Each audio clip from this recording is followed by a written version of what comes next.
So big snowstorm, biggest snowstorm hit New York that we've ever, that they had ever seen, at least the people that were alive. Completely shuts down the infrastructure of New York. I'm going to date myself here, but that was 1986. It was called the Blizzard of '86. Everything went to a standstill, and it was like no blizzard anybody had ever seen before. Well, we were representing a transportation authority up there, and they had $40 million of loss just from a snowstorm. They said, can you look at this? We're not sure what to do with it. So we looked at it and we said, we think it's covered. And then we had to go to a meeting with the insurance company adjusters, and we explained why it was covered. And here's why it's covered. Here's why they said it wasn't covered. You didn't have a lick of property damage. You know what? You had a bunch of snow on those tracks and you cleared them off, and it cost you a lot of money, and you're trying to bill us for that. And guess what? We don't cover it because we need physical property damage before we cover anything, and you can't just clear things off and expect us to pay for it. Our response was, yeah, that's a good point. But did you look at the sue and labor clause in the policy? They're like, oh, sue and labor, okay, fine. So what is sue and labor?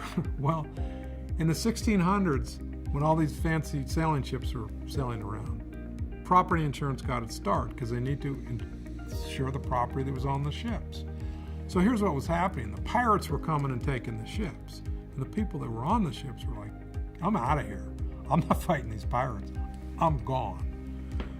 And the insurance companies were saying, we got to stop these people from running and turning the ships over to the pirates.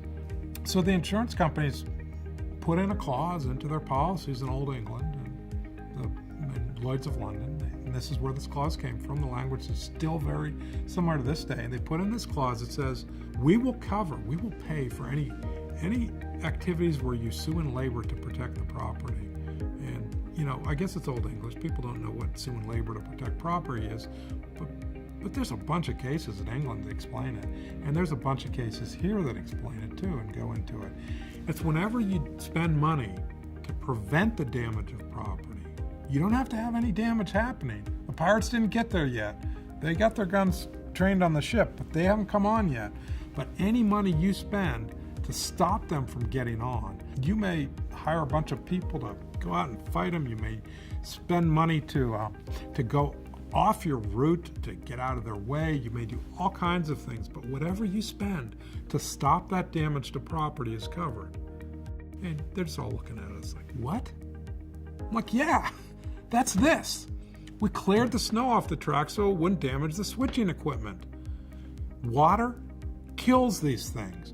It got to such a level, it had to be cleared off, and it had to be done immediately, and that's why it cost $40 million. And they're still looking at us funny. But the bottom line was we won. We prevailed on that argument.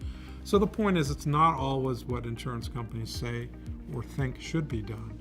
It's what the law permits and allows, and it's what you have to look at, or what you should look at when you're taking a property damage claim into account.